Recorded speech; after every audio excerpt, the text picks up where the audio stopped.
How you doing, Zach? Yeah, pregame.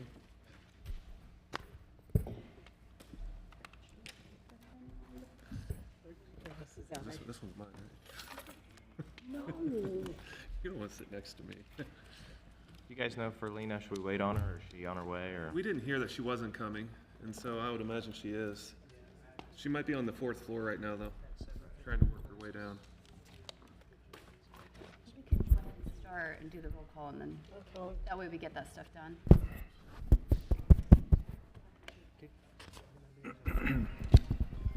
And are we good for tomorrow's meeting?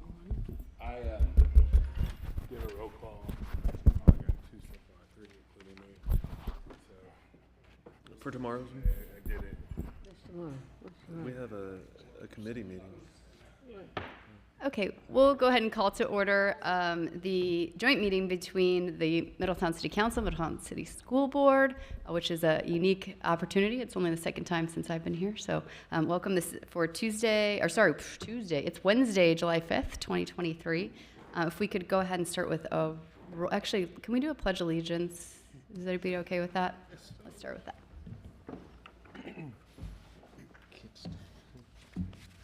I pledge allegiance to the flag of the United States of America and to the republic for which it stands, one nation, under God, indivisible, with liberty and justice for all. Mr. Bertram, do you do the roll call for? I'll be happy to. Okay, if you want to start with that, and we'll have Amy do for the I council. certainly will. Mrs. Schreiber? Here. Dr. Urso? Here. Mrs. Mulligan? Mr. Moore? Here. And we are expecting Mrs. Stewart, but for the time being, she's absent. Okay, and if we notice she's absent for any length of time, and you guys wanted a motion to excuse her, we're happy to pause and do so. Thank you. Here. Here. Here. Here. Okay, do we have a motion? Is it only City Council that needs to receive and file? Okay, do we have a motion from City Council to receive and file the special meeting documents? So moved. Second. Ms. Ganku, please call the roll. Yes. Yes. Yes. Yes. Okay, and the only other item on the agenda is discuss the Robert Sonny Hill Community Center. So I don't know, if Mr. Bertram, are you going to be taking this? What I'd like to do is I've put together a small PowerPoint presentation just to give everyone an update of where we are as far as the project goes, possible resources, committed resources, and then what the expenditures look like as of today. If I go through that PowerPoint, that should lead to some discussion thereafter. Okay, thank you. Thank you. All right, there's our driver. All right, I pulled up a good quote for today. Great things in business are never done by one person. They are done by a team of people. We have a big team here today. Thank you. All right. Oh, if we want a note for the minutes, Ms. Stewart has arrived to the meeting. Welcome. We've got her. Thank you.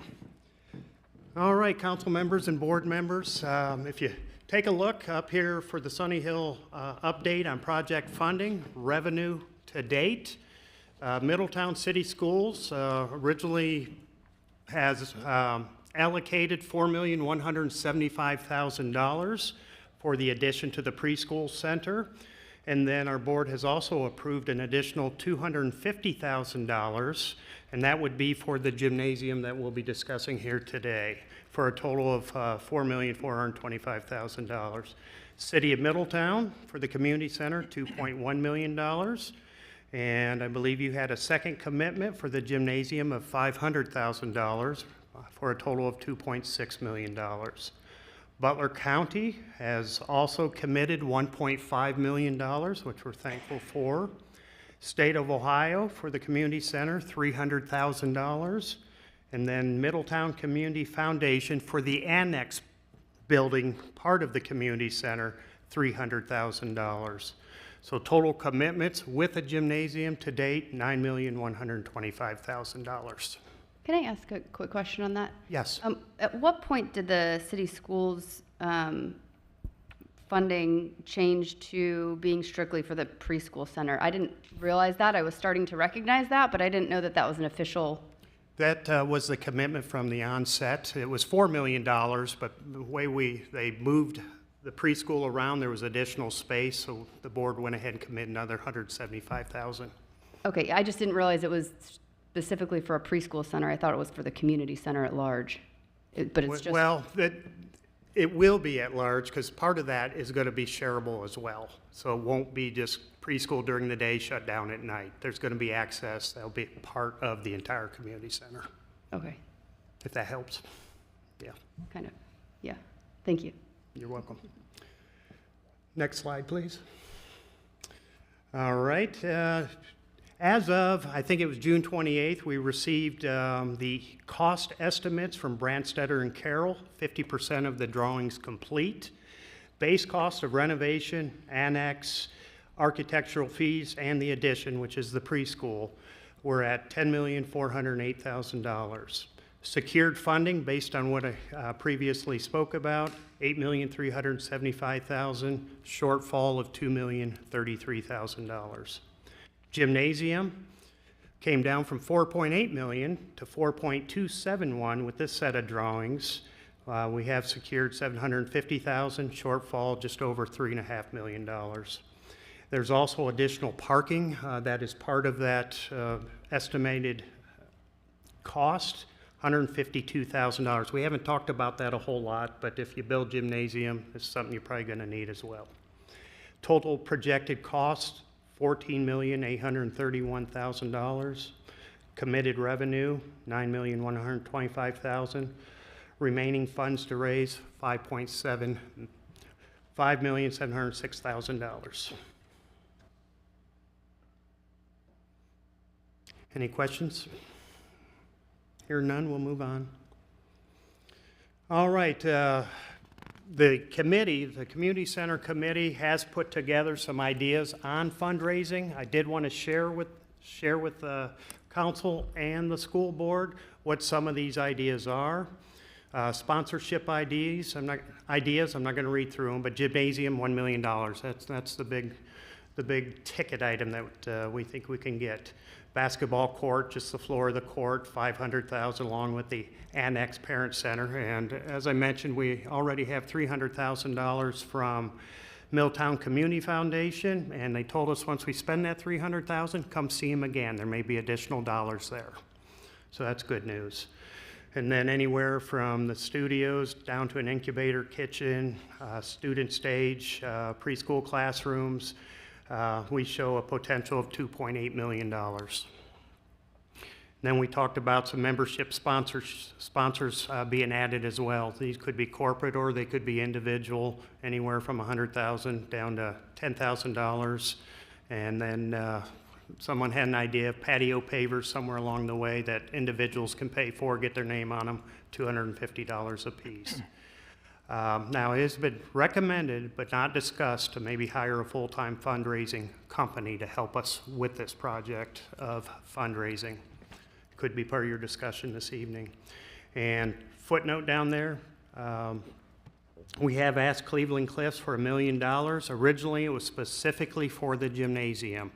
And do we have an update on that? Is that? So it was revised to be for the project at large once the revised numbers came, but that they're still considering that request. And any questions? And this isn't solid yet. It can change. We talked about flexibility in this planning. Obviously, we have people come close, we'll be happy. And we've talked about terms as well for the sponsorships. So still a lot of detail coming with this. What's the timeline on when Cliffs is going to get back with us, hopefully? I'll have a better idea tomorrow at tomorrow's meeting, but I don't have a. Okay. Yeah. I had a question about the 1 million as well. Is there any, in terms of securing that 1 million, is there any type of matching request, or is this just an individual contribution from Cliffs that would give us with no other matching funds requested? The way the ask was structured was just a contribution towards that with no other contribution. there were some naming rights to the gymnasium and things to be discussed, but those conversations have not been entered yet. And with the 1 million, is there a timeline? If this project does not have funding that would secure completion of the project, does that put this million at risk? My opinion is yes, but that there's no timeline ties to our ask. Okay. Great question. Any others? Okay, next slide, please. All right, looking at some of the additional funding resources, got Cleveland Cliffs up there, of course. I do have an educational source, and they asked to not be named yet, but they're strongly committed to $250,000 if we can get this project completed with gym and all. Some valued engineering savings from the project. I wasn't able to get a hold of the architects today. I'm not sure if their 50% drawings included some of the cost savings that we had talked about, where they didn't know there was a new roof already sitting on part of Sonny Hill. They didn't know there was lighting that had been redone last 4 or 5 years. So there's some costs that are certainly going to come down. And then there's definitely opportunities within the original drawings to scale down some of the expenses. I'll give you an idea. There's $105,000, $110,000 addition to the preschool for a generator. That's not necessarily needed. We could go with emergency lights and batteries like we probably have down here, wired and batteries, and reduce some costs, but there's lots of ideas. $750,000 is just a placeholder. We could probably go deeper with that depending on the gymnasium. Right now, it's the Cadillac gym that is being quoted. We could scale back, not have locker rooms, make it a little bit smaller, do things like that to bring costs down as well. Some of the other potential sponsorships and memberships that we just talked about could bring in another $2 million plus. Can I ask a question, Nathan? I know we talked on the phone earlier. You'd probably be the person that would know this. So earlier we were at the 30% level of information on the pricing. Now we're at 50%. Was the 50%, did they bake in the fact of some of the roofs being newer, some of the lighting being newer? Did they know about all that in the updated prices? Yeah, I mean, as council and the school board will see, as the plans become more and more finalized, the estimator used by Branstad, instead of kind of having a conservative lump sum allowance for certain materials and items, now there's more specificity, so they can go out and they say, hey, this model of air handler costs this much, and this and that and the other. So that is what's reflected in the reduction in the estimate from when they were at 30% plan design. Right now, this week, the estimator has a 70% plan, so we'll have a little bit more precision on that number. But I think just kind of keep in mind on these types of projects, your largest percentage or standard deviation of reduction of estimate occurs in the beginning, not towards the end. So just because, we may have seen a $2 million decrease the first time around doesn't mean that would be necessarily repeated time and again. I had a follow-up question. You'd probably be able to answer this too.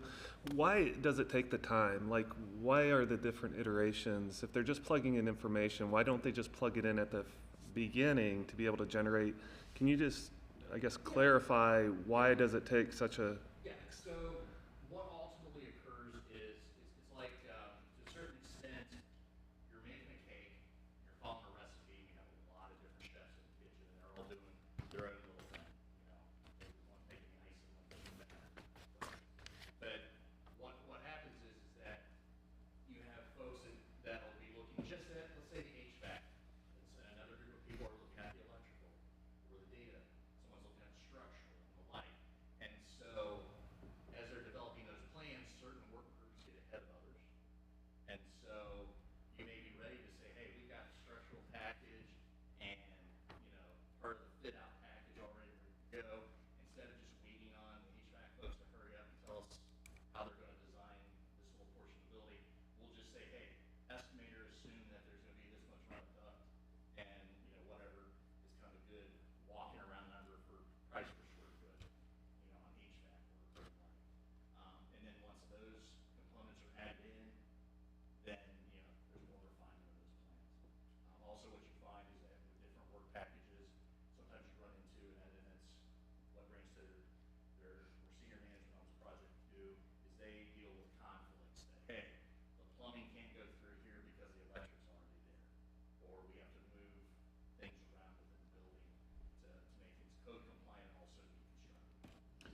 To follow up the follow-up, when we did the feasibility study, yeah, what's that? They did the feasibility study months ago, and the price per square foot was around 350, 358, whatever that number might be. And that number didn't change a lot. But the estimate that we had months ago is much different than the numbers that we have today. Understanding this process, what accounts for that difference? And I mean, maybe you know this, maybe you don't, but what caused the price to increase so much when the price for a square foot between the preliminary and now has remained relatively stable? So, and I can let Branson speak to this, but I can pop around the edge here, is that remember when everybody wanted to get started this project, and the main driver was getting in front of the county commissioners for their ARPA consideration. And so we were all tasked with, okay, kind of need to let the commissioners know what's a proportionate ask. You know, if this is going to be X, we're asking for a percentage of X, or a dollar amount, what we think is a reasonable dollar amount to ask. So at that point in time, we're talking May of last year, so we're 14 months ago. We're putting together a rough estimate of what we think price per square foot, also the difference between remodel, what I'll say just is remodel square footage, which is basically, hey, we're gonna maybe put new drywall up, new flooring and whatnot, versus a total rebuild or a total new build. In that estimate at that time, and of course the development of these plans and scope of the project, we've had a shift of about 6,000, 6,500 square feet of what was originally maybe considered either very minimal remodel, not much work to it, to hey, this is gonna be kind of almost a full new build. The structure's gonna stay the same, but that area, the Family Resource Center, is going to have basically a reconstruction of that area, as well as we've had 14 months of a very hyper-inflated market. The price of square foot has stayed relatively, that's my confusion, is that had numbers inflated, the price per square foot, maybe, and I'm not in this. I pay attention to this per square foot. And just correct me too, the family zone, that's 6,000 square feet? That's what. Because I do remember around that process too, is that it was quoted that that was around $1 million to restructure that space. And all the numbers and all the figures and all those things have been convoluted in some form. And it harkens back to, yeah, if we scale back some of the things within the existing structure, would those costs correspondingly come down? But you did a good job explaining some of those things. The main driver on these costs, in all honesty, the main driver is the new build square footage. I mean, really, that's, at the end of the day, that's the main driver of the cost, is the new build component. A lot of the existing community center renovations, although it's not a de minimis number, you know, you can cut back on those, but you're not gonna see kind of a per capita impact that you do on, you know, not to suggest this, but you know, the school district said, you know what, maybe we're gonna go down, this is an absurd example, we're gonna go down to 2 classrooms, you know, we're gonna only do 5 classrooms, and that would be what your cost was. Thank you.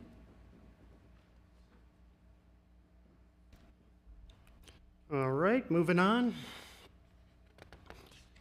All right, so at this point, project funding options, what can we do here?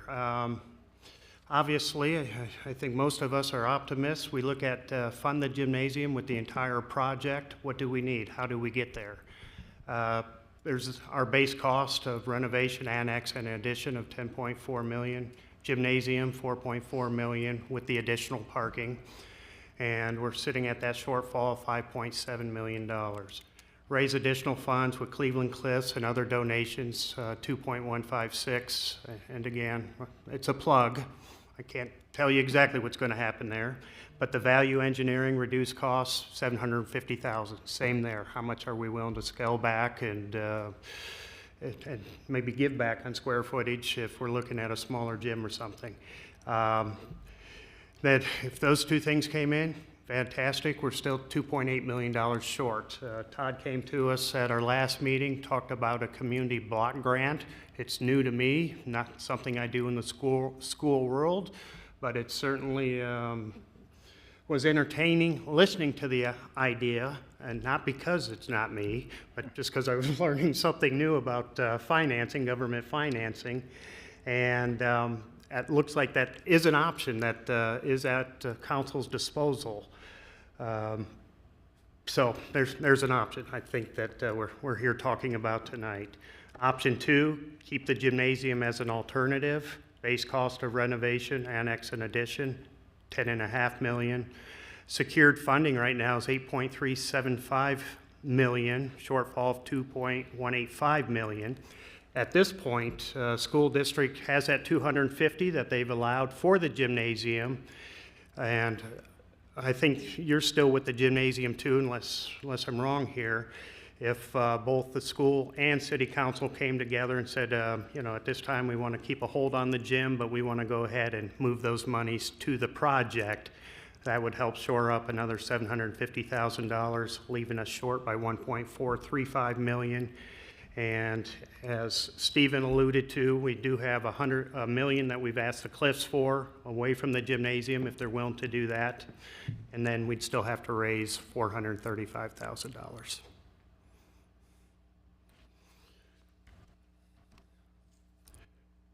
So Randy, I want to be clear. So with the commitments that we have, when I attended the community center meeting, that was maybe 2 weeks ago, Yeah. we were talking about how to fund a gap. We're this far into the project, how do we fund a gym? So if what I'm hearing, are we only $435,000 away from this gap, or how big is the funding gap? No, when you look at option 2, that's no gym. That Okay. is just funding the annex, the preschool, and the renovation of Sonny Hill. Option 1 on top is with the gymnasium. We'd have to decide what that gap's going to be based on, I call it a leap of faith sometimes that you take in determining what your abilities are to fundraise. And where we're short is the $2.156 million. We've got $1 million hanging out there for Cliffs. We have a lot of other companies and organizations that we haven't gone to yet. Our well isn't empty by any means. And we're kind of sitting on the foundation of what will the Cliffs do? Will they set the high bar mark that we can go out to the other organizations and say, hey, Cliffs was able to do this. We've gotten this from these organizations, and it'll help us a little bit in the fundraising process. But just assuming we can collect about $2.2 million, that leaves a gap of $2.8 million for the gymnasium. Okay. And again, Randy, with option 1, that's still at the 50%, so we really. That should come Don't down a little know. bit, yes. Right, okay. Yeah, we're hopeful, yes. I've come lately into this conversation, so I'm not aware of earlier discussions, but honestly, I cannot believe that we would have a community center without a regulation gym. It's such a vital part. I mean, the purpose of a community center is ours is multi-generational, I'd say, beneficial, but it's recreation for young people. And you can't have recreation without a gym, and what are you going to give them? It's vital. We missed the mark completely. We're going to have, why didn't we just build preschool classes and be done with it? I'm embarrassed that we would be the laughing stock of humanity if we built a community center without a gym. Where's the gym? I don't want to look stupid. I mean, I don't care about me, but I don't want this city to look stupid. Thank you. I had a question regarding the family zone, and that's where all the questions were directed. That I know that came in to the conversation, not at the beginning, somewhere along the lines, understanding that the current structure there is obsolete and is in trouble. Is it a conversation around a family zone and a gymnasium, understanding that a lot of the costs that are affiliated, or the increase in costs, are with that 6,000 square feet? I don't know what the square footage is of the annex. It's certainly not the family zone. It's certainly not 6,000 square feet, maybe a third of that, 2,000 square feet, if that. It did come in late, but I will tell you, when we reached out to the Middletown Community Foundation, they had a nice substantial grant, but it had to be used for early learning for young kids. And that's when we said, well, it's that annex area that was important for us to be able to receive that $300,000. And that is tied to that annex. So if we pulled that out. I understand that piece. My question is the cost of that space, is 300,000 covering 20% of that addition, 50% of that addition? And so understanding math, that there's only a certain amount of, it just. I was gonna say, I think we need to get those exact figures, Chris, before we can really have a conversation about it, one. And currently, as the family zone is designed, it's a little over 1,200. So I'm like, where's the 6,000 square feet is Oh, that's just 1,200?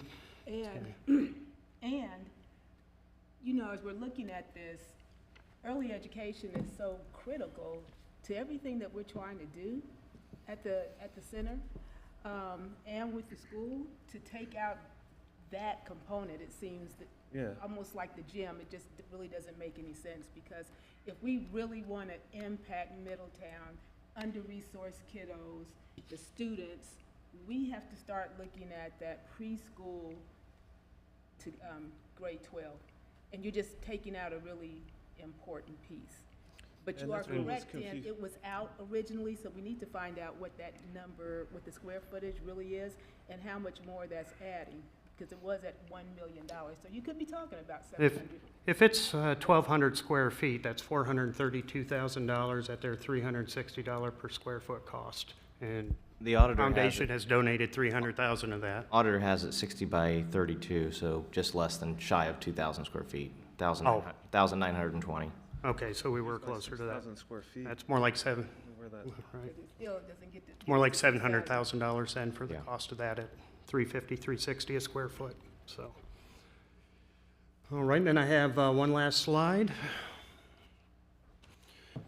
What exactly does $2.8 million mean to the community block grant to borrow that? Based on a term of 20 years, based on today's 10-year treasury, adding a few points to that, it would, the service debt on an annual basis would be about $202,000 per year. Now, not to say we can't be raising money like heck over the next 3 to 5 years and pay that debt down early. I think that would be the goal of everyone here, to get that done, retire that service debt. And I put a few additional figures on here too, knowing that the feds may increase rates again here in July, which could cause a bump in the 10-year treasury. We're looking at $200,000 to $230,000 annually. Todd, you did a good job explaining. That's not a typical loan, though. I want that to be clear, is that it's not going out to the marketplace and going to your bank and applying for a loan. Yes, yeah. Are we ready to transition into that question, or? That's it for my PowerPoint, unless you have any other questions, which I can take at any time. Are people going to be paying for the preschool, to put their kids into the preschool program? Currently, we do not have a pay scale for preschool. We're 100% free and reduced lunch in Middletown, Ohio, and we can't offer it for a fee. Okay. And is leaving the current gym that's there in place out of the question? I think we hadn't considered taking it away, if that's what you mean. Well, I think to Ms. Mulligan's point, you know, we need obviously a gym at the community center. So I guess my question was, is it the Cadillac or nothing? And obviously we know there are a couple other versions, but is the current gym, it's gone for sure? Or, because that seems like a free option, is to leave the current gym in place. I will say in the current plan that the gym, first of all, the gym that's upstairs is more like an elementary-sized gym. It's not a regulation gym that you could hold high school basketball in. And it is being repurposed for other needed space, such as the health center area that we need in designated areas of the city. But it's not gone yet. Nothing's gone till it's gone. Is the goal to host high school basketball? Well, the main goal of the gymnasium is to raise revenue through the gymnasium. It is your strongest selling point when you're renting a facility out to. So who would be leasing the gym? We haven't gotten that far yet, I don't think. I just feel like yeah. we're missing the business model around that and assuming people are going to lease the gym and it's going to be a revenue generator, and I just haven't seen the research. Meetings there are groups in there every night that we're in there. There are out-of-town soccer teams, out-of-town basketball teams. At least that's what it seems like when we're meeting in the community center. There are outside of the community groups that are coming into the community to utilize that space. So we have been talking, Mayor, with folks who are actually involved with holding professional games and professional tournaments about the best activity for a new gym and how to create a revenue stream around it. And it appears to be in the space of training camps, but we have not yet developed a concrete plan that we're ready to present around programming. But the current gym is not suitable for high school basketball, tournaments, trainings, none of. Sure, yeah. The size just is too restricting. It's not climate controlled at this time, and et cetera. So they can do something about creating some AC, et cetera, in that gym, but it still is just not suitable when we're looking at revenue streams. It's also, hopefully with an elevator, it will make it more handicap accessible and easy to get to, but right now with the preschool kids and the public using it, it's very complicated sharing that space. So a new gym would certainly position itself better for revenue purposes, shared use, and any competitive play and training. So we are looking at ways to create a really strong revenue stream through the gym. That was information we got when we took kind of a field trip down to Westchester to the Westchester Liberty Boys and Girls Club, as they said, hey, the gym is the most popular piece here. We rent it out for rec leagues, we rent it out for birthday parties. So that was months and months ago, but that's part of that anecdotal feedback. Yeah, I'm listening to all this, and I haven't been involved in any of the individual meetings. I'm not on that committee. I just get feedback from people. But, you know, I'm thinking here, there are so many ifs. Money-wise, it's a huge amount of money that we're lacking. But I agree with Kathy about the whole business of a gym. I can't imagine anywhere where youth are that a gym wouldn't be like a major focus. And I sometimes think that you're taking a huge leap of faith here. What you have to do is think about the people that are involved in this, that will they pursue the use of the gym. You know, I think that, I know a business model, I'm not a business person by any means, but a business model, you have many of your ducks in a row before you start out. We're somewhere in between a business model and something else. And I often think of the Rosa Parks building, the big expansion there. And I think what made that successful was that after there were plans all along, and there were people dedicated to making that work. And I'm wondering if that's not what we have to look at here. Now, I know nuts and bolts, we got to figure out where we're going to get $5 million if we do this. But the questions about, you know, are we sure this is going to work? No, I don't think you're ever sure anything's going to work. We could have some kind of a, you know, economic catastrophe, and the whole thing would go belly up. And I know it's, there's a spot between being totally irresponsible and putting a few of your dreams in place, and that's what I think. If you've got the plans and you have ideas toward it, and there are people interested in working toward that end, then that to me is a feasible reason to use that idea.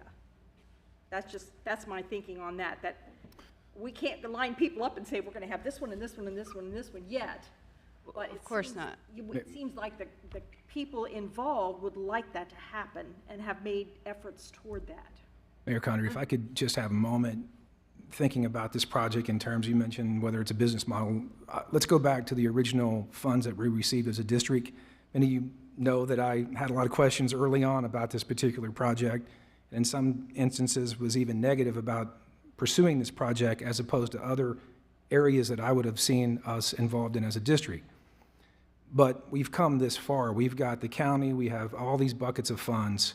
For me, it's unthinkable that we would get this close to a project and then not fund a gap.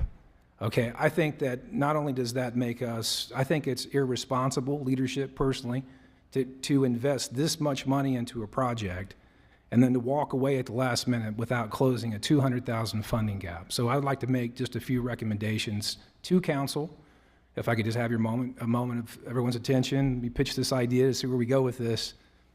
If we go back to the original funds, we're obligated through that contract for 50 years at the community center. We have to be there. There's no other way. That's how we got to the community center funding in the first place. And a part of that contract says that we have an obligation to fund activities at the community center. So where I got involved in this was I've got 17 years of fundraising experience. Someone said, well, we'll get to 5 million. It's going to be a rough way to get to 5 million. Whether you look at the Ready campaign and how challenging that was to get to 5 million, we've got ideas, but those ideas are simply ideas. So the challenge that was presented to me was, what tool can we use to fill this gap? Well, I knew immediately that we can't go out and just write grants for it, because grants are only going to be program funds. They're not capital funds, so we can't do it.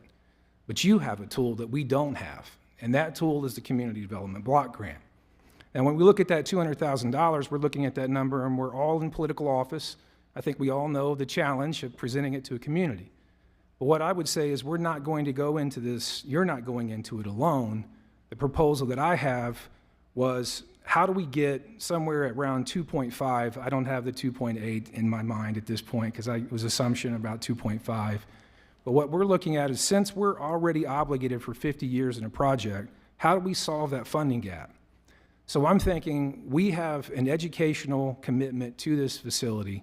We have a bucket of funds, title funds that we can use that fulfill that obligation. Then you have funds as well that we could potentially match somewhere closer to this number to fill that gap. Your funds are not general obligation funds. Those are entitlement funds through CGB funds, the Community Development Block Grant. We also would be pulling funds from our title funds to get to this number as program activities. But just for a moment, here's how we would get there. If we are thinking the gap that we're really talking about, at least for me, was around 125,000. This number is higher, but that's built in. But we have to figure out, how close to that number can we get if it's $100,000 or $75,000 that you would be obligated to fund, okay, from CDGB. Now, how that would work, and we have specialists with us here tonight, it's 5 times that allocation, so I don't know what your exact number is. I think it's somewhere around 800,000 potentially for the city. But I know that when we looked, for example, or 800,000, I'm sorry, is that correct? 742. But when we think about, there was a number of arguments that I listened to at the last meeting. We have other obligations, we have fire stations, there was a whole series of things. Our budget is already tied up. Well, budgets are always tied up. That's the whole purpose of budgeting, is that we make trade-offs and we set priorities. And what we're saying here is, for $75,000 or $100,000, think about $100,000 a year in completing this project. We have to find a way to match that fund. So your obligation over a 20-year span is somewhere around $100,000. Now, out of your CDGB funds, those funds would be pooled to go towards this project. So we would be giving some contractual agreement towards the city for $100,000 a year towards this goal. Your out-of-pocket expense is around $100,000. And we fund a gym, and we do it right at this time. We don't kick the can down the road for 5 years and wait for it to happen, or assume that we're going to have a fundraising goal and wait for that to happen, which it's probably not going to happen. Okay, 17 years doing this, I can tell you raising $5 million and asking corporations for donations is probably not going to happen. So if we get this close to a goal and you're thinking $100,000, I mean, are we going to consider not funding $100,000 towards this project when we can finish the job now? I mean, what are we supposed to say to the county and everyone else who's invested in this project? We got 96% of the way, but we walked away at the last minute and didn't finish the job. So I'm asking council to maybe entertain that idea. We've done this before. Community Development Block Grant was used when we had a priority around bringing Cincinnati State here to Middletown. There's a history of doing it. I understand the commitment, but when we get this close to the goal, it's very important that we finish the job and do it right. The way I looked at this, if there was a way for us to move this meeting forward where we could really set down, one of the problems that we've had so far is everything's been conceptual. We've actually had no real numbers. Everything's been up in the air, okay? Well, Middletown City Schools borrows all this, we've got all this money. We're gonna go into this project. What are we supposed to do? We can't go out and borrow money to finish the gym. We don't have that tool. We cannot do it. So the other question is, is there a way to work this out through our funds to finance this project and get it done? I think one of the great things about having this meeting tonight is that it actually forces us to confront the trade-offs in this project. So far, it's been entirely conceptual. We're obligated to this project, but no one can ever tell me what the numbers are. No one ever knows what the actual contract's gonna look like. And I've asked about that since the beginning of the project. But what this would do is it actually gets us to, beyond this point, it would actually get us to a contract. We don't have a contract right now. Although the city owns a building, we've invested all this money into a project, and we still don't know what our obligation is for the next 50 years. If we look at this project, it kind of removes that problem. It forces us to do a couple things: sit down and figure out what exactly is our highest priority within the money that we have, what are the trade-offs here that we can account for, and then are we willing to go $100,000 to finish the job? Now, I understand the city has many priorities, and I get that. The district does as well. There's always priorities. There's a number of priorities before us all the time. But if we're really looking for a remedy, and one that doesn't take 5 years, when we're looking at the 108 loan, the reason I thought that was interesting is, and we can get some additional guidance here, we're looking at at least my understanding is a 45-day turnaround for the application. Is that correct? So you're an entitlement city. The application will probably be streamlined. That doesn't mean it's easy, but it's less than what you would do if you were a non-entitlement city. But in terms of getting the job done, we're looking at 45 days, at least getting into the process. Secondly, we can actually get to the table and start to put some numbers down. Instead of having this fuzzy logic about what we're actually doing, what is our real commitment moving forward? Certainly, I'm not going to be on the board or probably even alive in 50 years, but what we have to do is we have to think about right now, while we have the moment, what does this get us to in terms of real numbers, in terms of how we finance this project and fill the gap? Those budgetary priorities, I get it, but we're talking among priorities that, we're going to cut someone else's budget by 10,000 here and there? It can be done. We have to find a creative remedy. That's what I'm asking us for tonight. What is our creative remedy moving forward to get the job done? Can I ask a question, Todd? Yes, sir. It's going to be actually for Mindy, though. Were you finished, or? Yes, sir. Mindy, do you have any idea, looking at historical trends, what we can expect our block grant to be going forward? Is there a variance every year of 2 to 3 to 5%, or is it just completely?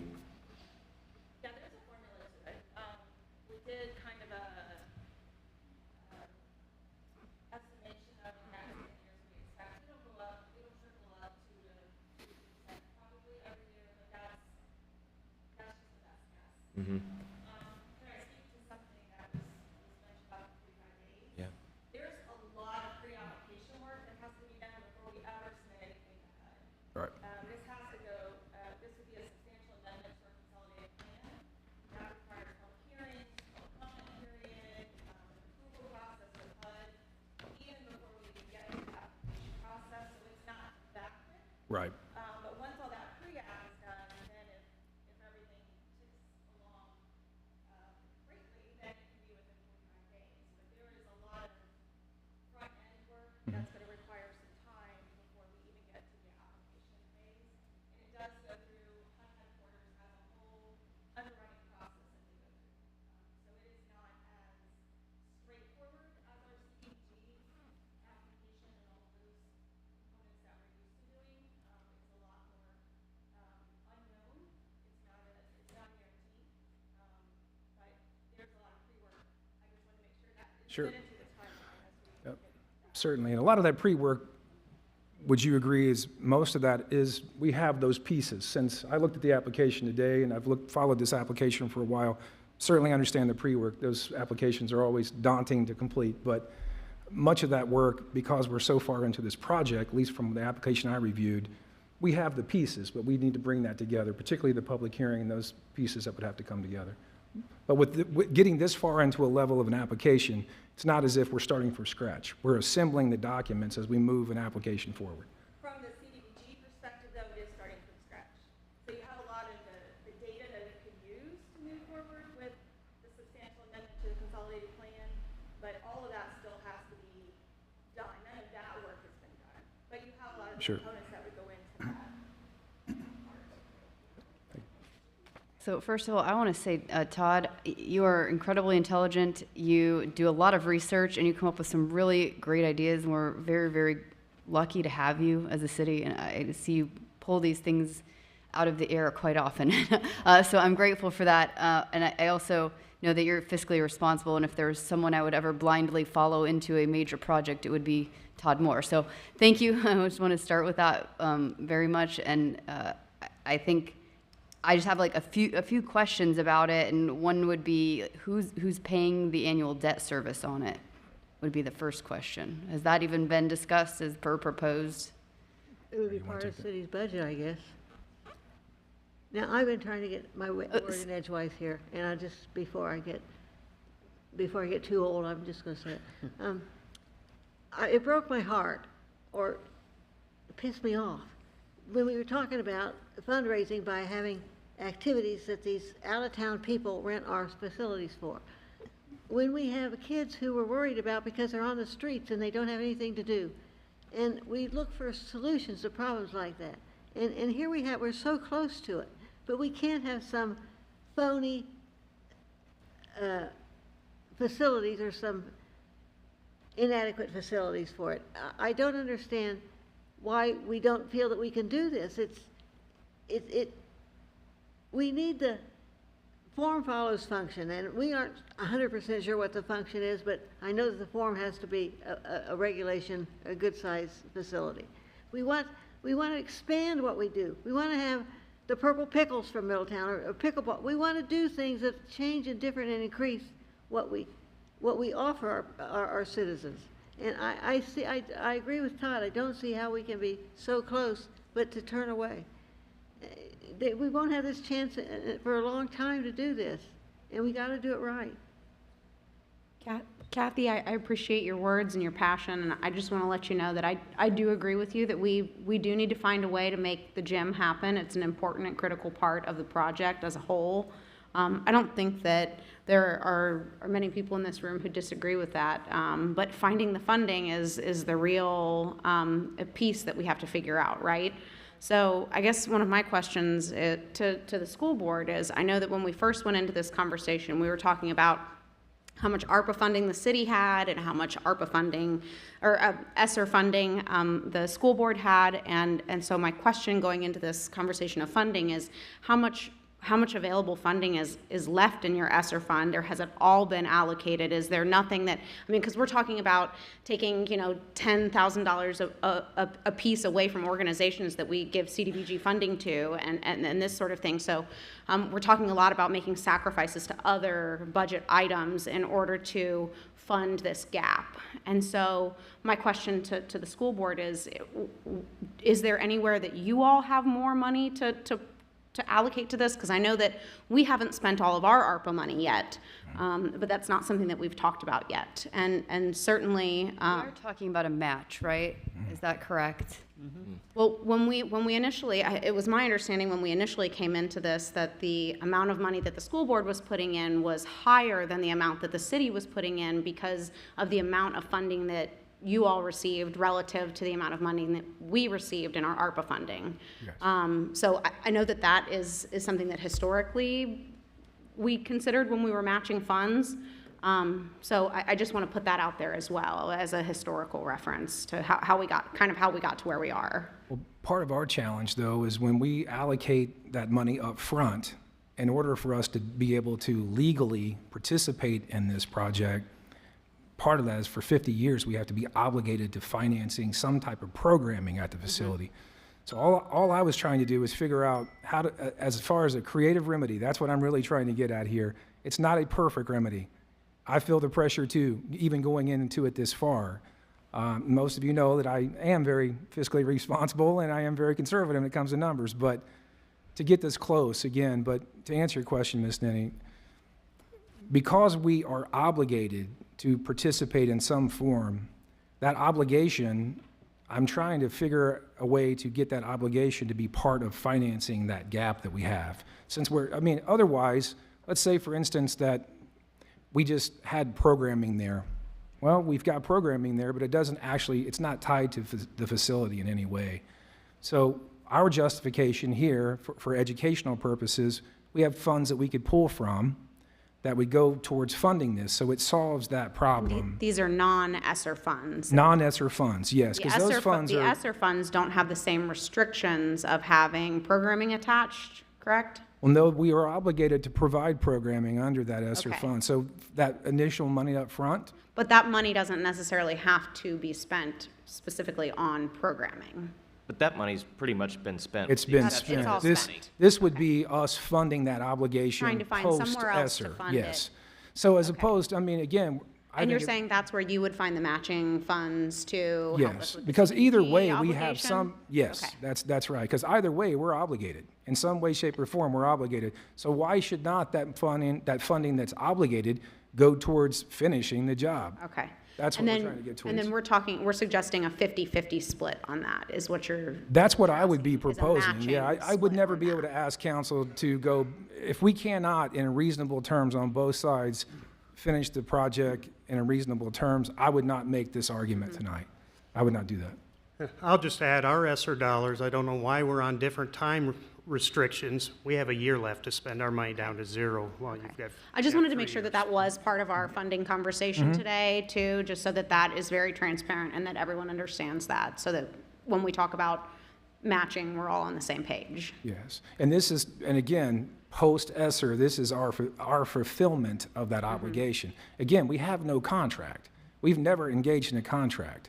Right. So this gets us closer, again, to actually having a contract, having a discussion about what the numbers are moving forward. Think about it in terms of new board members coming on. Now we've actually got a budget aligned to the community center. We've confronted what those numbers will look like in real time. We have an obligation. We have some data to work from. We have a real budget to work from, as opposed to right now, we don't know what the numbers actually are. This gets us closer. But the outcome would be, again, I'm trying to be creative, the outcome, and as opposed to just having random fragmented programs, this money would be allocated towards helping fund that gap. So it's an efficient way to meet our obligation as we're involved in a project and obligated towards a project for 50 years. Yeah. I certainly think this is something that we'll have to discuss further with staff, just of understanding, again, where that money is coming from, because I'm sure that we've got organizations who are thinking, oh gosh, I hope it's not me. I hope I'm not the one getting cut. And that's a tough decision to make. And So that's the real challenge in all this. Let's be honest, there's no way to do this without making some sacrifices. That's really that's the whole, I don't see any other way. That's why I'm trying to get us to a point where we can share the pain, but there's no magic bullet here. It would require some tough choices. And we've discussed our ARPA funding, but there's still, If it's an option that the city puts more of our ARPA funds to this project, the schools would cover this loan. Well, we would have to discuss what that number would be, but yeah, we're still obligated either way. We have to provide programming at the facility, so that would be the goal. Figure out how close can we get to that number. Can I clarify? Maybe I'm starting to realize what's actually being proposed a little better. Is that 200-some thousand up there with different rates, is that the debt service Yes. for the loan? Okay, now I'm starting to see the part. And you're proposing that we split that debt service annually? Is that the? Yes. Okay, Yes. okay. Got it. And that debt service, I believe, correct me if I'm wrong, does that come out of the annual amounts that they receive, or is that a separate payment? It's however it gets set up. Okay. So if the city were to use 50% of their formula allocation for that debt service, then that's where that would come from, is the formula allocation. Okay. So the city could, in theory, use Our annual CDBG. our CDBG funds to pay that What's, debt service, yeah, if we wanted. specifically, that's what it has to do that. I don't, Okay. does it have to, like, could we Yeah. choose to use a different fund, or does it have, okay, so it can be CDBG or other funds? Okay, could be either. But paid through our CDBG. My understanding is it was kind of a But it- backstop. It was the last, if you didn't pay the loan, it would come out of CDBG. But maybe That that's, may It's, also be the it's case. one of Yeah. many It's options. one of the options. Yeah, Yeah. yeah. so just some thoughts. You know, when we were originally on the roughly $11 million total estimate, I thought we were well on our way to being there without ever having this second conversation. I don't think anybody anticipated a 35% change over 6 or 9 months. So I just wanted to put that out there. I saw that coming. Well, the numbers were, 6, 9 months ago, we thought those were as good as we could get from the architects and engineers. Anyhow, we're going to be having a similar conversation in another hour and a half about the fire stations. And my thought on this project is I want to consider all options, just like I want to consider with the fire station. I want to consider the loan. I want to consider what does it look like maybe to have a lower cost gymnasium. That might not be where we all wanted to start at, but I want to at least see it and consider it. I'm not willing to shut the door or say no to anything right now. So my mind's open. I do agree getting 65% of the way and not being able to finish the job would be a punch in the gut. I don't think there's been a single project or discussion in my time on council that I've spent more time on than this, and I would hate to get this far and come up short. But $5 million is a lot of money, so we certainly have a challenge in front of us. I was going to propose, Tal, I mean, I would not feel comfortable going any more than $3.5 million on a project like this. Is that what we're proposing? I mean, $5 million I think is just exorbitant. For me, that's not even, I wouldn't be here arguing this point if it was $5 million. But if we can get somewhere at $3.5 million, for me, would be the top that I would be willing to be an advocate for the project at that point. Can you So, clarify what you mean by 3? Is that the cost of the gym, I'm kind of getting lost in which number we're talking about. the gym, yes. So if my hope is that if we were able to at least entertain this idea, I understand the challenge, I do. And it's not a perfect solution, I get that. But it seems to me that if we go to Cliffs and we have a commitment between the district and the city, and we need $1 million, that certainly mitigates the risk somewhat. I mean, if we're asking Cliffs 5 years from now for $1 million, I worry about that. I really do. Is it riskier 5 years from now with a project that never gets to completion, as opposed to looking at a remedy that's in front of us? I mean, I think the idea would be that we have to factor in that with the good intentions of Cliffs, that we would have $1 million, and then we would be looking to close this 2.8 in some way, and that's where that match would come in. So it's not borrowing $5 million, $3.5 million. It's really looking at the number here on page 4, that 2.8, and hoping that we could get Cliffs to make a commitment if we can come up with some reasonable commitment towards the project. And I agree with Mr. Moon. I mean, we should be looking for every opportunity to minimize, this project in the best of our ability so that it's a reasonable amount. I think there's still work to be done on that question, but I'm hoping that we can continue to try to find a remedy. I'd also like to add, I don't think I had it up there in a slide, that our board has been very committed to this project, so much that they've agreed that we will provide transportation for our students to get to the community center each and every day after school, all school year long. And that's quite a commitment. That's probably $150,000 a year that we're committing for transportation. Board has also agreed that we would take some of our kitchen equipment that we're going to replace, great shape equipment, to put it into the kitchen for the new kitchen, so that too could be a money generator. What's that fancy term? Type of kitchen? Incubator, thank you. And, you know, that's probably $100,000 worth of equipment we're going to put in there. So our board is very committed, not in the short run, but in the long run, to make this community center successful. That was something else we learned when we went to Westchester, looked at their club, that they had transportation every day, taking kids from every building out there. Of course, we don't take them home from there, but that's how you get the kids there, and it's very meaningful to the parents of this community to be able to do that. So it's a huge project. I know it's a huge ask on all parts, but I think it's worth searching out every opportunity we have to make it happen. And we've got to be creative because I'm not using ESSER dollars down the road. They're gone. And it is, call it title grants, which we're not getting 3% increases on our federal grants. I'm a little jealous when I heard that. They seem to be going down each year. But we're going to make it happen. We're going to find a way to get this done because it's what our children need for after-school activities. Can we go back to the math? I do like math. Can we just get, I'm still struggling to figure out where the numbers are, and I want to make sure I get it. 1, 2, 3. On slide 4, it has the remaining funds to raise at the bottom of 5.706 million. Yeah, is that, so we're trying to get to that point ultimately, or we're not trying to get there?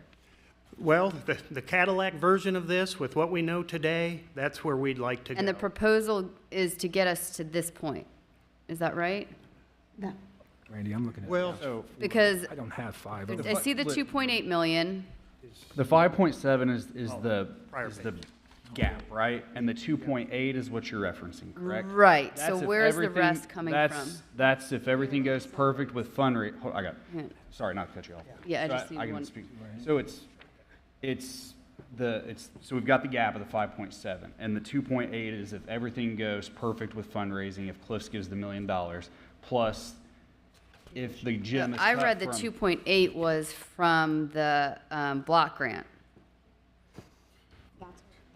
That's what Yeah, I'm looking I'm at. trying, It's I'm a trying to explain the difference between the 2.8 and the 5.7. That's Okay. where I was going with that.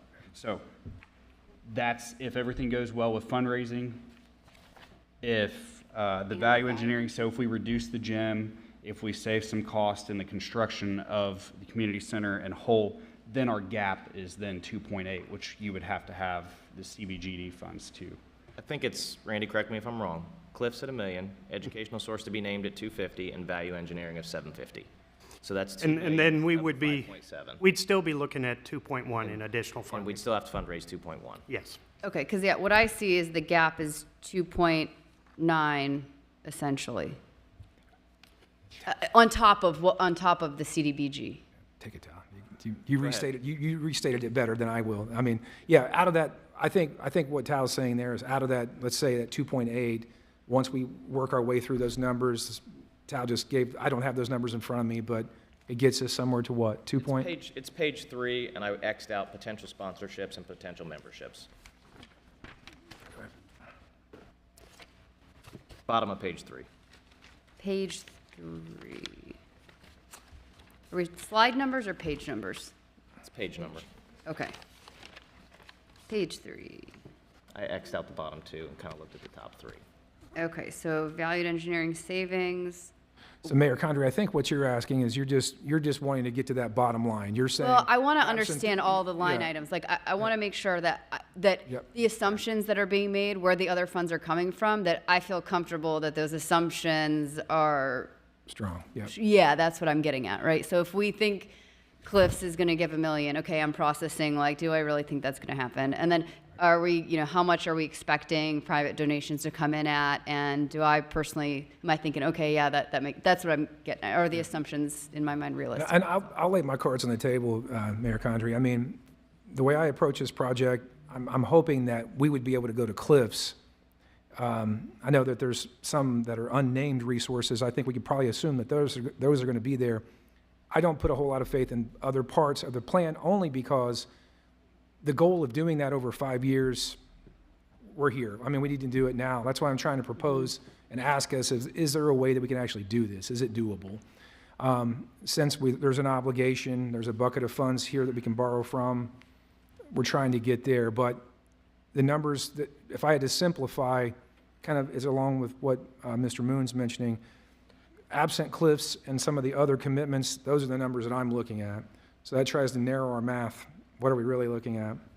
Yeah. Hopefully that made sense, but. So then the other question CDBG-wise is, I assume the programming costs in general for the whole facility are going to go up. Are we going to be expected also to increase our contribution to CBI to run the community center as well? Because that, we really haven't talked about, oh, I guess I'm sure the committee has, but we haven't within council talked about any programming costs associated with it, or facility costs for that matter, as far as utilities and Well, that's where operating I think costs. that our contribution really starts to come in, is that there's that ongoing challenge. You know, we've got a new facility, now we have to provide programming and funding and all the other stuff that goes with the new community center. But I think that's where we're trying to say, that's our contribution. That's where we would help fill that gap. That would provide some of that funding, and we're providing busing and some of the other things that would get us there. So it's trying to work that piece, put those two pieces together. Has anybody worked Funding on a, children's what we can do. what's that? Programming, funding for kids, that's what we do. Has anybody worked on an operating budget for the Cadillac Community Center yet? Or I'm sure that's coming at some point. I just don't know if there's a preliminary I or. have not seen it, no. Okay. We can tell you we've had great discussions with Westchester. They do have a self-sustaining operation that's going there. Their costs, including salaries, are just over $1 million for their center. Their center's 28,000 square feet, if I remember correctly, much larger than what we have now. But the beauty of what we're doing is, of course, that preschool area, we're going to pay for all the utilities in there. We're not expecting the city to pick that up, as long as they meter it separately, I guess, right? And so we're just talking about the renovation then. Your costs should get better there if you have better efficiency with the renovation. And then if we're able to add the gym and the additional programming, you're going to generate a lot more rentals from the facility overall. So I think you're going to be in a lot better shape than you are today by doing the project. But to say we have it down, no, I don't have something like that. But. And let me say, I think we all need to consider a couple of things. One, Todd, can you move the microphone a little toward her mouth? I don't think they're going to be able to hear it. I'll speak up a little bit more. But the center does not exist solely to make money. It just doesn't. And I'm just throwing that out, not just. Yeah, I don't think anybody. Not just for you, Mayor. I'm just saying for generally for the public to start thinking about. We know that after-school programs and activities for kids, it makes all the difference in a child's life, right? We know that the majority of the kids in Middletown are under-resourced and struggling and need this. And I'm just throwing that out because we need to be committed to this project first. If we're committed to this project first, we will figure out how to make it happen, how to raise the money. We have not went out to the community yet, and I know Todd is saying fundraising doesn't get you there, but the community needs to invest in this project. They at least need that opportunity. We at least owe it to the community to say, hey, this is something big that we're embarking on. It's a game changer for our kids. It's a game changer for the city of Middletown. This is how much we care about this project and we're investing in it. We are going to do everything we can. I've been talking to many people, not just Boys and Girls Club, but many people about activities that can take place so that there's sustainability long-term at the community center. But our goal is to provide something that's affordable to this community. It is not necessarily just to make money. So we can make money through rentals, we can make money through the incubator kitchen, we can certainly make some money through the gymnasium. Gymnasiums do not bring in tons and tons of money, and we all know that. It's not going to cover all the costs just by bringing tournaments in play. But what it will do is bring more recognition, more opportunities for increased revenue at the community center through the rentals. So yes, we are working on it. We're trying to put a plan together. It's hard to put a plan together when we're still working through, is there going to be a gym, and what kind of gym? Is it going to be competitive, and all of those things? And I'm just throwing that out because the money is important, but we've got to, at some point, get committed to the project. I just want to make sure I can't speak for everyone up here, but we've all committed to the project. We're committed to the project. I think we're just at that next part where you're talking about we're trying to make it happen, right? So I don't want you to misstrew that. I understand that, but your Okay. question about what are we doing to create programming and looking at sustainability, that was my way to answer it. We are looking at it, but we're not looking at it in terms of charging really high program fees to the point where it's not affordable for all of Middletown to use. If I could just make one more point kind of along the lines of Verlina. I tried to, in thinking about this project, and one of the reasons why I've decided to go all in at this point, again, one is just a simple premise that I've never liked to get involved in projects that are incomplete. I mean, I believe strongly when you do something, you do it right, or you don't do it at all, okay?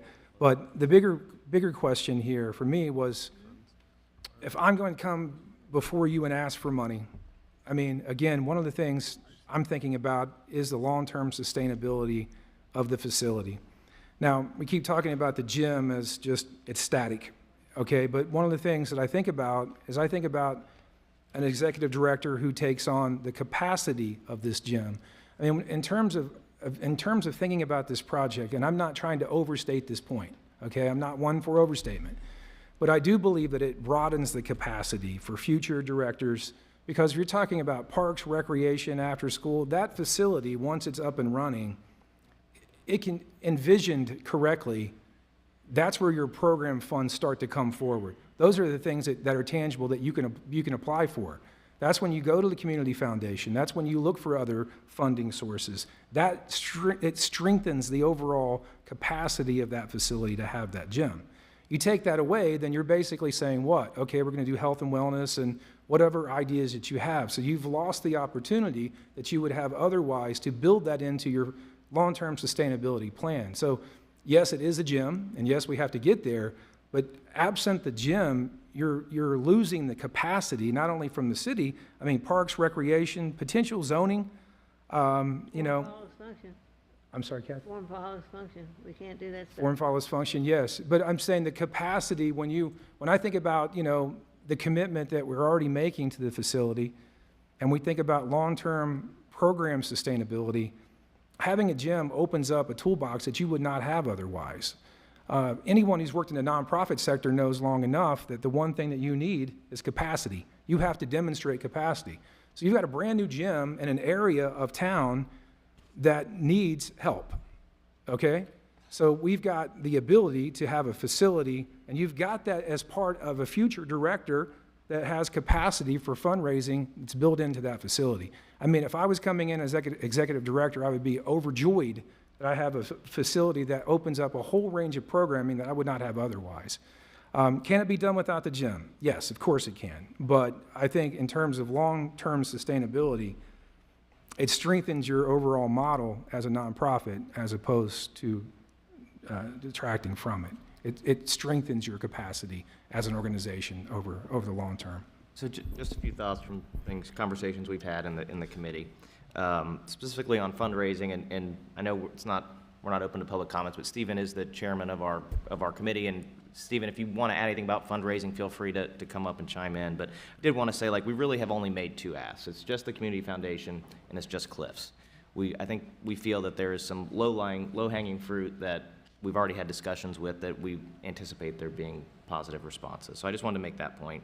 The other thing we've talked about is with the gym is specifically just kind of creating a new feeling as you enter town. Like Phillips Tube has really done a nice job across the street when you come in on Route 4, and what this new center is going to feel like on the other side of Route 4 and your entrance into town, into downtown, what that does. So I just wanted to share that. And then the last point I wanted to make is this council has had a ton of conversations about parks and recreation and things to do for our youth.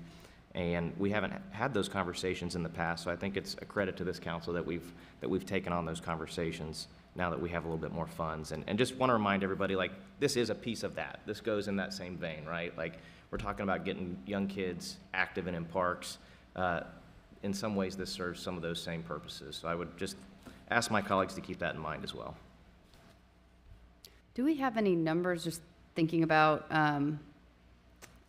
potential revenue as to what Wadey Miller Gym is making from external any rentals? I don't have those with me.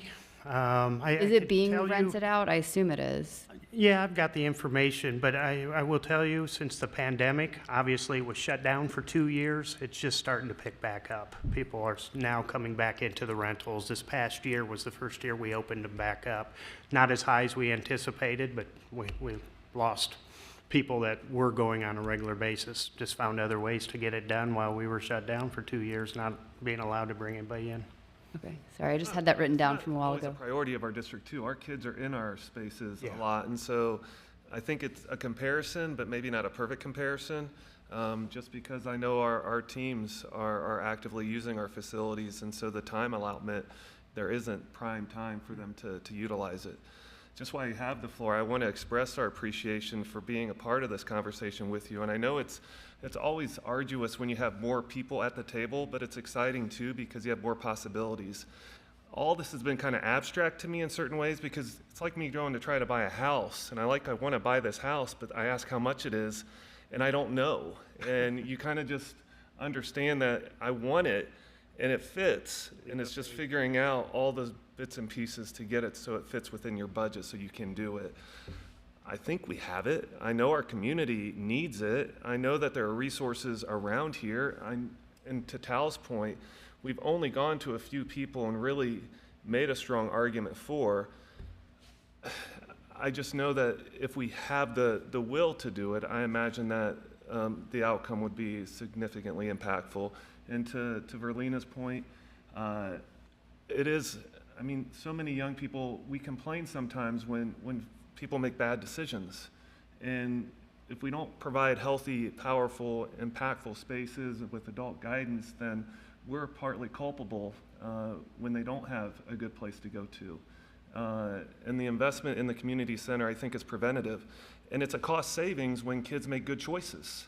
And they're not doing things that otherwise would be unhealthy for them. And we've seen it over the past few summers where young folks have made decisions that have had consequences that will live with them for a long period of time. Not to say this will cure everything, but it's a step in a direction that creates a culture within a community that allows folks to have positive places to go. Seeing youth baseball being repercolated in a community and youth sports and activities allows families to want to move to a community and put in roots. I think all those things provide value outside of just the nuts and bolts that you see on a revenue sheet. And council, I don't want anyone leaving thinking, we'll build this community, the gym, and it's gonna be this huge thing, magic thing that's gonna happen.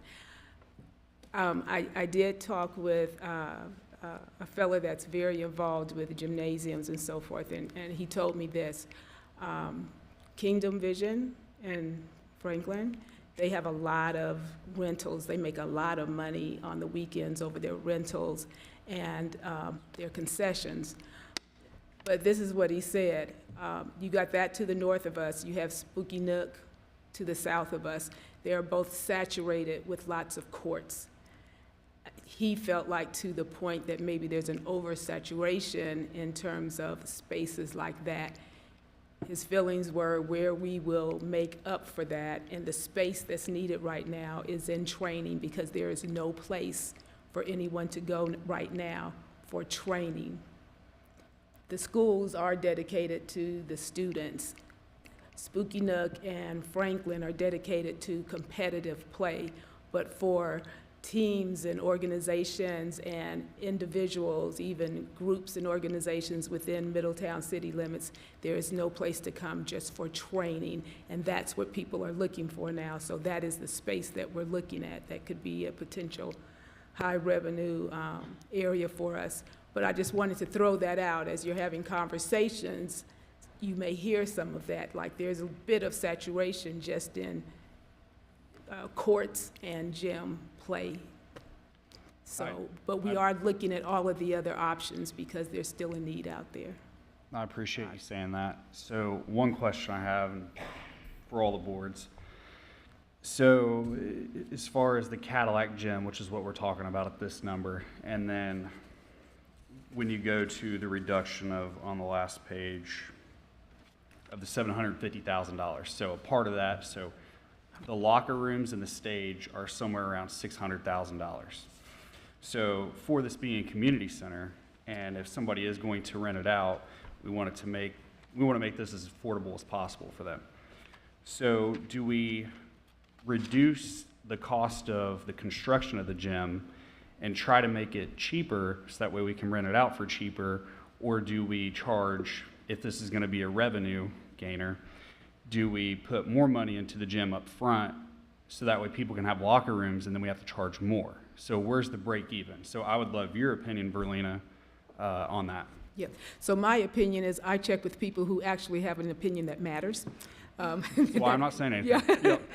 Not negating anything that I say, but I have been talking to folks, and there is some question as to whether even locker rooms are really needed. The extent of the locker room, so certainly not showers. I don't know if that was in the original plan to have showers or not, but my understanding is most people will come dressed and ready to play. So we probably don't need a suite of locker rooms. A stage, a theater is nice to have. Do we absolutely need one?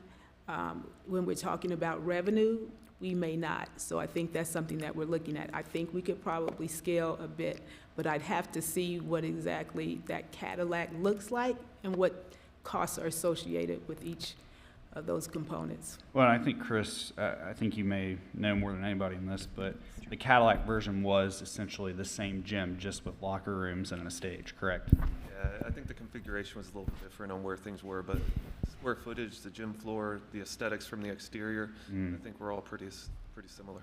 So in my opinion, this is my opinion, I mean, I'm right, but if we can say this is for the community, we're trying to make this affordable for the community, so why are we, as a politician or whatever you want to call me, who am I to go in and say, oh, we need to spend this money, we need to spend that money? Isn't our goal to try to make this as widely used for everyone as possible? When I remember as a kid going to the Kingdom and playing sports, I came dressed, just like you said. I would rather have this be more prevalent to more people rather than just throwing gym. I mean, if we can save them a little bit of money, why wouldn't we? I don't know, just my opinion. That's good. Something that comes to mind too, just from a health perspective, I don't know, are there currently showers or anything at the community center for the youth to use when they? More. Okay. No, there are none. I was just thinking, There used to be? There actually, there used to be, the Parent Resource Center now sits in the locker room. Were they well used or not? Monica, that was actually probably over 50 years ago, so Oh. that we haven't had any showers. Is there a desire from people who visit the center to have access to that? Showers? Yeah? No. No? No, I don't think we need showers. Because I had a similar thought, and I wondered, with kids that are in at-risk situations, and I don't know if they have access to this very much at school, and maybe that's where they're taking their showers, if they don't have access to showers and those sort of things at home. But yeah, I I'm was sure thinking that's from where like they a were. personal hygiene perspective, like when you get into under-resourced individuals that sometimes, like I could see it, and here I am, I don't like to spend money, but I could see from a health perspective how it could be beneficial if there was, health programming surrounding that and making sure that, they're getting sweaty, playing basketball, and they shower, And none of the conversations that I've had have anyone requested or said that it would be advantageous or necessary to have showers.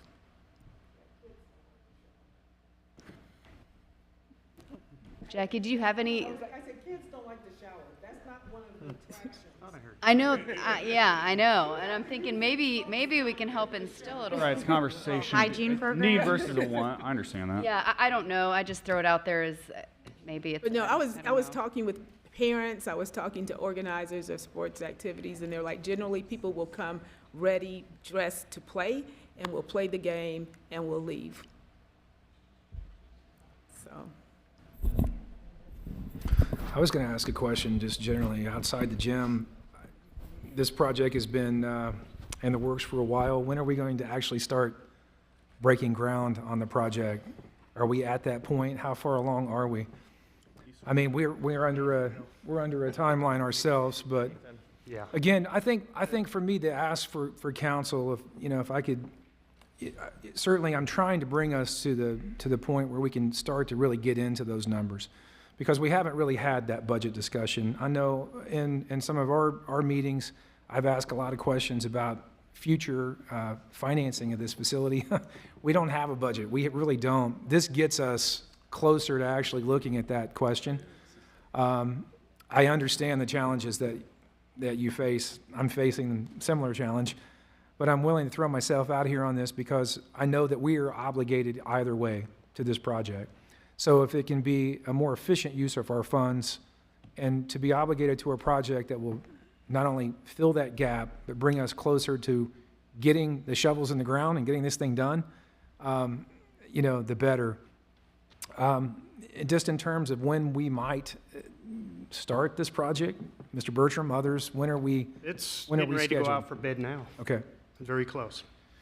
So again, one of the reasons that I was very interested in at least pursuing this idea, again, the challenge was early on just trying to get, I was asked if there was any way that I could work with Stephen, if we could figure out some way to get some money to make this a doable project. Grant writing is not going to get you there. So the only tool that I was able to come up with that would be beneficial, again, is looking at how we can partner together and use one of the tools that we simply just do not have, the Community Development Block Grant. So again, recognizing that work is, there is a lengthy process up front to get the application started. But I think one of the blessings here is if we do that work up front, which many of these pieces are on our table, we have a lot of these details already done. I think, having a further conversation, it gets us closer to the actual financing of this project long term. Again, I'm trying to reiterate, we talked about that business model. We do need a business model. Absolutely, we have to have a way to have a business model. Otherwise, future folks in the job are going to struggle with how we're going to finance this project long term. We're going to have, $10, $11 million project, and then we've got to figure out how to finance it. And that's what I'm trying to do here. Not only for the gym, but the capacity, the fiscal capacity of this overall facility. This plays a part in it. And to forgo that, I think it's irresponsible. So based on the questions I'm hearing ask, is it kind of the consensus that the two groups are interested in seeing what it would cost to strike the shower, bathroom type situation in the stage? Is that what I'm hearing? I think it would, personally to me, I would not fund a gym right now. To the recommendation of what you're saying, and in general, we need to go after needs, not wants right now. So you would be interested in seeing that? Wait, you wouldn't fund a gym at all, or? No, I'm saying that I don't think, to me, it would be irresponsible to spend $600,000, give or take, on locker rooms and a stage right now. That's where You I'm at. don't think, I'm sorry, I just want to make sure, I heard a double negative and I want to confirm. You think it would be irresponsible to fund the restrooms, is that? What? Do you want, I'm sorry, do you want the interested in seeing more restrooms? information on the gym, not with locker rooms. Got it, How's thank that? you, okay. Minimize it, yeah. Appreciate it. I thought that's where you were going, but I Not also the wanted to make Cadillac sure plans. I didn't miss, okay. I think I'll put that in Pal- writing. Yeah, I think the essence that I've gotten from my colleagues too is that it's all predicated on numbers. Right. And we understand red numbers aren't great, and we want to make those all green numbers, and so we can afford whatever it is that we can achieve. And I don't think restrooms, if that's going to be a deal breaker, a stage deal breaker, and if we can get closer to all green numbers, then of course we Just would trying to rather give go that staff route. a narrower funnel to Yeah. Let me ask you, what we're asking. in your, what's a reasonable timeline of how long we would have to wait to find out if this gets approved? If everything goes perfect, best case, worst case, in your experience? I think it'll take about 90 days for us to do all of the pre-app work that we have to do with CDG. And that's including community gatherings and, okay, public, okay. She said 90 days, just for the record. Public comment period, public hearing would have to be held, just all those kinds of things, plus the substantial amendment has to be done to our current consolidated plan. Okay. So I think it's 90 days before we can even go forward with the application.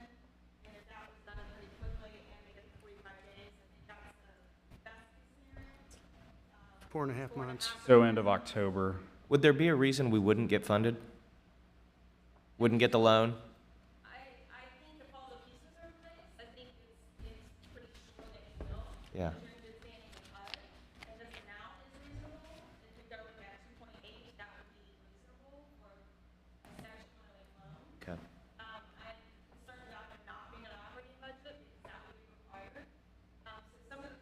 We on get that. today are things that we would have to put forward in that adapt. I guess the other thing this is so much predicated on is the Cliffs give, really. I mean, that's $1 million, so, I mean, God willing that they would, but if they don't, it's kind of dead in the water, right?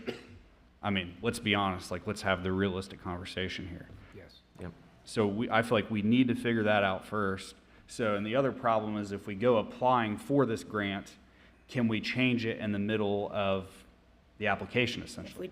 If you're saying if we don't get that million from them, and we need Right. to add that to the. I mean, there's no way we can know the realistic number that we need until all these donations come in, right? So can we even apply? So does that push our timeline back even more?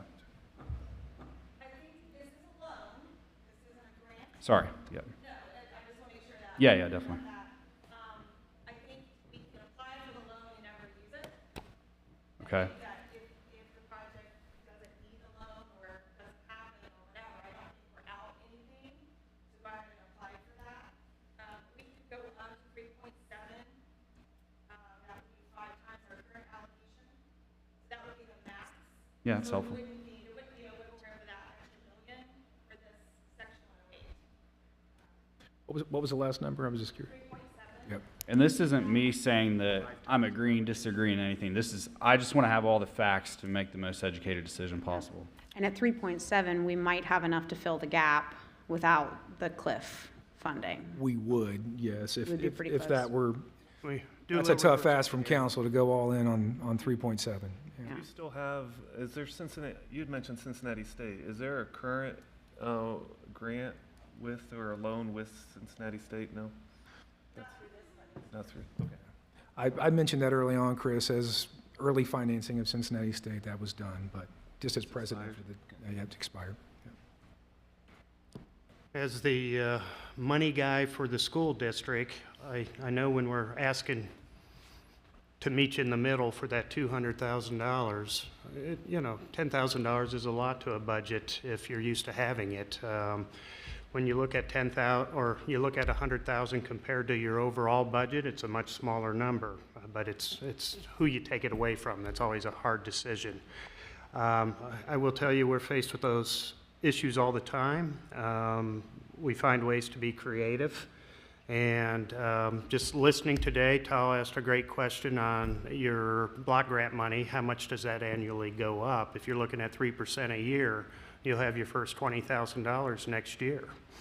You know, if that goes up by 20 each year in 5 years, it'd be funding itself. Of course, it's not accounting for inflation costs, as I think about as well. And we can be very creative working with the city. I know that you fund CBI. That's a lot of programming that our kids have the benefit to, not all of our kids, but a lot of our kids. And we can continue to work with Nathan and Paul to find ways to get to that $200,000. But I think we'd want to see an equal commitment between the city and the district to get that done. Is city staff able to resend us maybe the CDBG allocations over the last 5 years, just so we could start looking at, okay, now, if we were to be spending this, where would we not be? I'm sure I could dig it up somewhere, but I just prepared that for them, so I'll make sure that. perfect, thank you. And we're expected to get the 70% numbers back in the next couple of days. Is that correct? Somebody said that maybe? Nathan said that. Okay. Yeah, in the near future here, yeah. So Stephen, how quickly can we go to Cliffs? Well, so overall, I think when we looked at it and said that the gap is now 5.7, it kind of took the wind out of a lot of our sails. But this plan to get us closer to that 2.8, I think it now has a better, stronger argument. My plan is to, we have a regularly scheduled meeting tomorrow. My plan is to talk with them sometime tomorrow so I can update the full committee and I can transmit that to these bodies. I will say it was optimistic in our early conversations. I know the city manager had similar conversations. There's a lot of factors, but I know we're in good position. And yeah, knowing that there's, again, you know, a $2 million gap is way different than a $5 million gap, as we all know. So this action, or at least this plan, knowing that this is gonna work, strengthens any ask to any corporations in Middletown or private families to be willing to get us to that, over the finish line.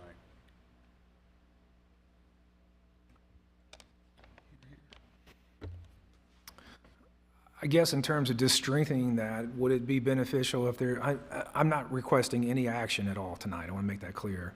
But if this conversation were to go forward and we were able to sit down and have a conversation about some of the numbers, would it be beneficial if we approached with you, Cliffs, to see if we could get closer to this? If we could have a tentative agreement, not tonight, but a tentative agreement that would say, here's an obligation that we could work out together, would that strengthen the case? I guess what I'm saying is, the stronger that we could go in for that request, the better. If, it's one thing to talk about it, it's another to actually have some type of A letter of operating intent. budget that we could go into this conversation.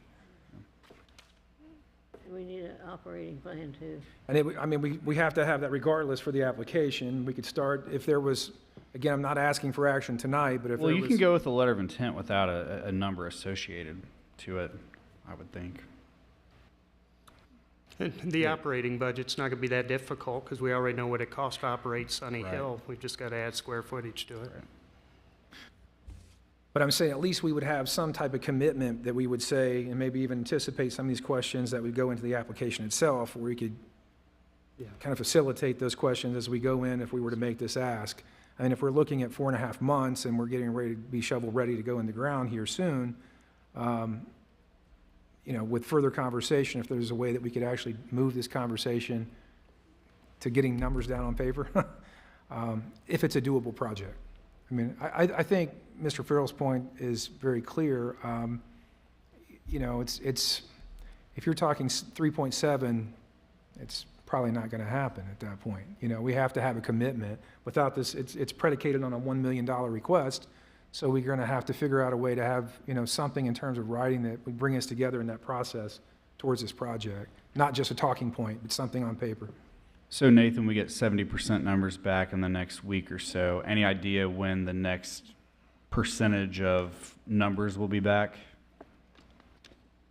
Right before we go to bid, we'll put a year's estimate.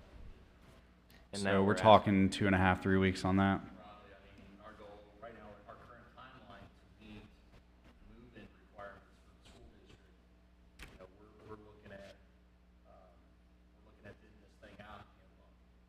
Right. And we can't really push this timeline back anymore at this point, I know. That's everybody, the schools, We need to get going. Well, I mean, we can say that we can't, but realistically, if that's what we need in order to get this project done, that's what we're gonna have to do, right?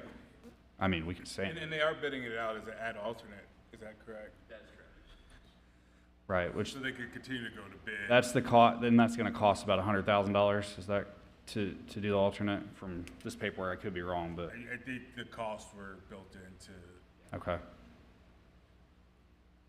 So we need, And to your earlier point, do you wait until you get the commitment? I think as much as we could start these things concurrently, and if one doesn't happen, to her point, then you're not out by starting the process. Right. Even if the body decides that they're not willing to make the commitment.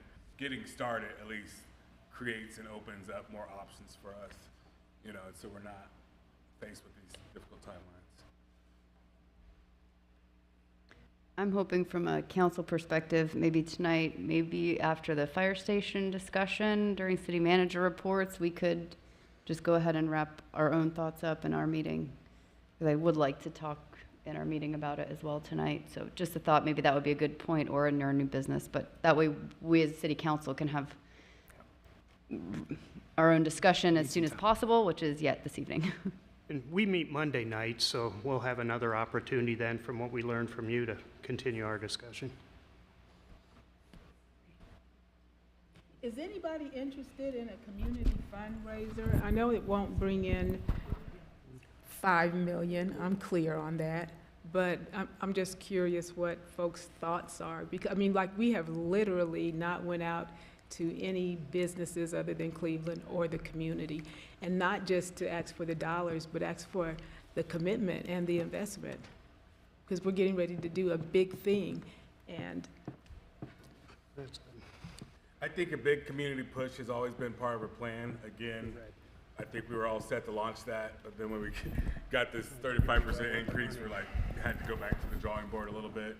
But I do think all community push, not only to get funds, as you said, but to get people invested and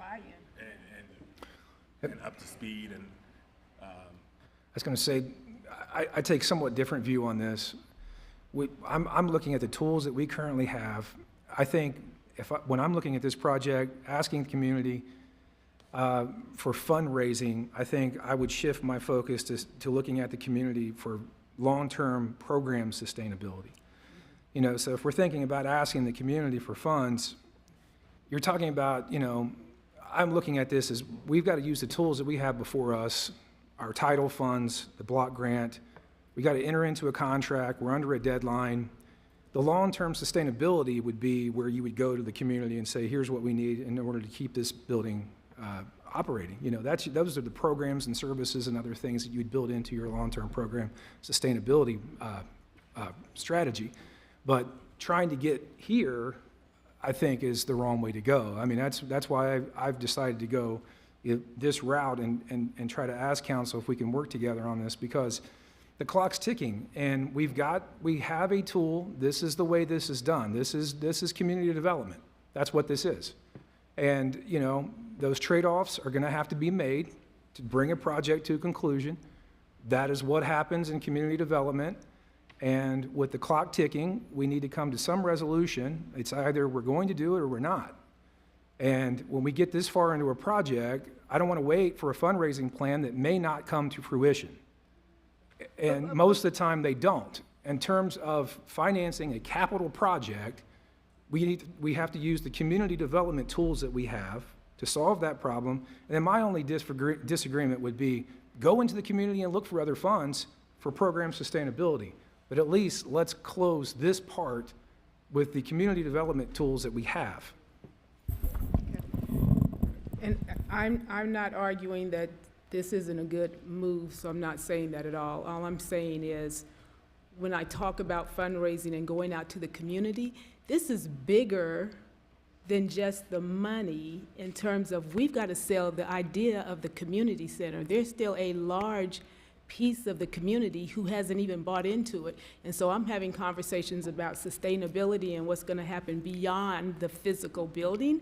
But we also need people to buy into this idea and concept that this is about the kids and doing something great for Middletown. This is for all of Middletown. This isn't for a piece of Middletown, and this isn't just solely about the dollars that are needed to construct. It's about the investment in long-term, in our youth, long-term.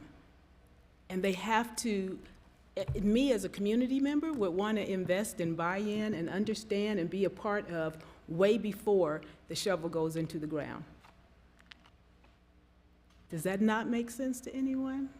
It does. So, I mean, that's, you know, and if it feels remiss for us not even to go out and say, hey, we are doing this great thing. Do you want to be a part of it? This is an opportunity. This isn't a task or a challenge. This is an opportunity to invest and pour into our kids, just like all of these other organizations have done. And we haven't even given anyone the opportunity to do it.